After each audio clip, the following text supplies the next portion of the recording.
and is not allowed to exceed those budgetary figures or the commitments which had been given at the beginning of the financial year. And that has what has resulted in ensuring a healthy, or I would say a healthier financial situation for the Indian Railways in the current year. And we have accordingly been able to garner more money for passenger amenities and for our safety related activities, for our infrastructural support, and give that money there. The budgetary support has of course come to the extent that it would. I mean, we would have expected much more, but it has come to the extent that it should, to that extent. The other defining feature in the budget is that for the first time we have given a target of 1,000 crores for garnering 1,000 crores each, that is 2,000 crores from land development and station development.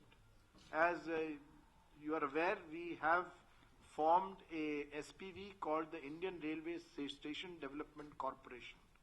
And this is a joint venture of our public sector unit called IRCON, Indian Railway Construction Company, the Rail Land Development Authority, RLDA. So RLDA is of course a society of the Indian Railways. It functions under the Ministry of Railways and it is not a PSU.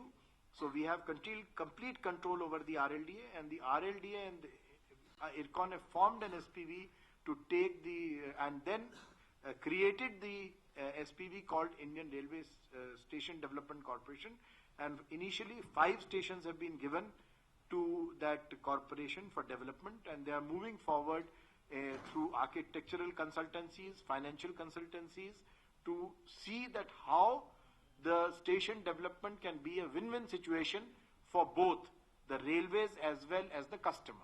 Customer from the point of view of improved amenities, better ambience, better cleanliness, and the entire management of the station complex per se, and win-win for the railways from the point of view of certain revenues which can be garnered, which to a large extent of course would again be plowed back into the development of other stations.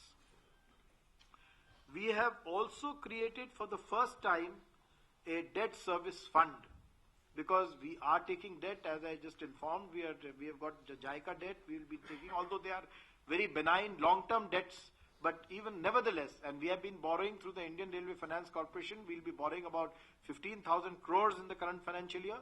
Last year also we borrowed about 15,000 crores, and maybe we have a target, as I mentioned, in the 12th plan of 1,20,000 crores. So this debt that is being taken by Indian Railways for its infrastructural activities, for its rolling stock, has to be paid back. And till now we did not have any fund where we could garner or put resources so that these debts can be serviced. So for the first time in the current budget, we have created a debt service fund so that it can meet the committed liabilities of debt servicing.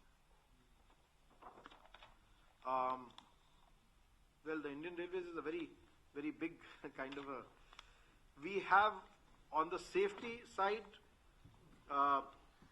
we have also again reiterated our commitment to elimination of level crossings, and particularly the unmanned level crossings, which account for almost 40% of the total consequential train accidents that take place on the system, and 60% of the casualties which happen because of accidents are accounted for at unmanned level crossings.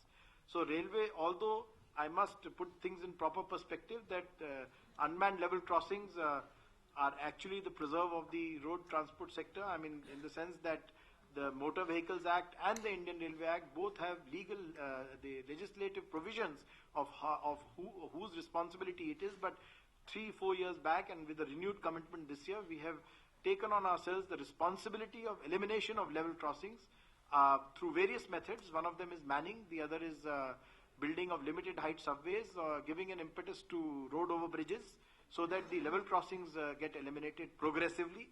And today we have on our system about 13,500 odd unmanned level crossings, which progressively will need to be eliminated.